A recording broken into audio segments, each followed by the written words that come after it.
First up tonight, an incredible story. A West Michigan family lucky to be alive after a man delivering newspapers alerted them that their home was on fire. You can see that explosion there caught on video. Wow, what a moment. This happened early in the hours of 4th of July.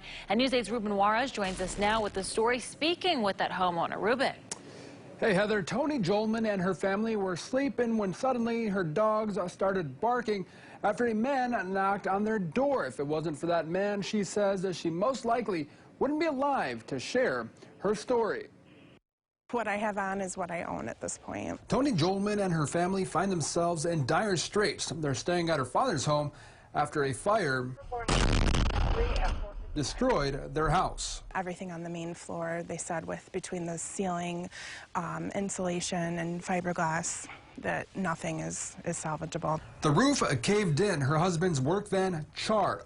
The fire started in the garage around 4:30 in the morning. All 7 people in the home were asleep. That's when she heard her dogs barking. Let them in my room, and I heard a banging at the door, and it was an older guy. Kind of got scared, you know, being a female answering the door at that time, and he screamed that my garage was on fire. The man was delivering newspapers and drove up to what he thought was a bonfire. He was concerned that it might reach the trees, and the closer he drove, he noticed that, you know, it was my house on fire. And this man, he's an angel. He saved my life. Between him and my dogs, we're here today because of this man. So, Greg, thank you. Whoever you are, thank you. The Plainfield Township Fire Department is investigating the cause of the fire. What was supposed to be a day of celebration and bringing back bad memories. We did have working fire alarms. It was definitely a priority of mine. My mom had experienced a pretty tragic house fire when she was about 16 and lost family members, and it was kind of like something I grew up with, like the worst nightmare that I've ever thought about having. Jolman waiting to hear back from an insurance company to see how she and her family will move forward. In the meantime, neighbors setting up a collection box to help out her family.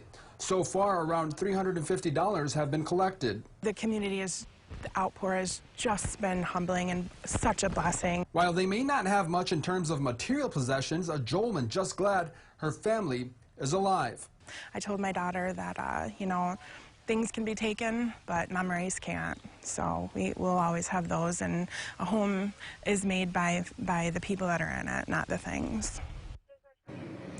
A GoFundMe account has been set up by family members to help Toni and her family get back on their feet. We'll have a link on woodtv.com. Reporting in the newsroom, Ruben Juarez, News 8.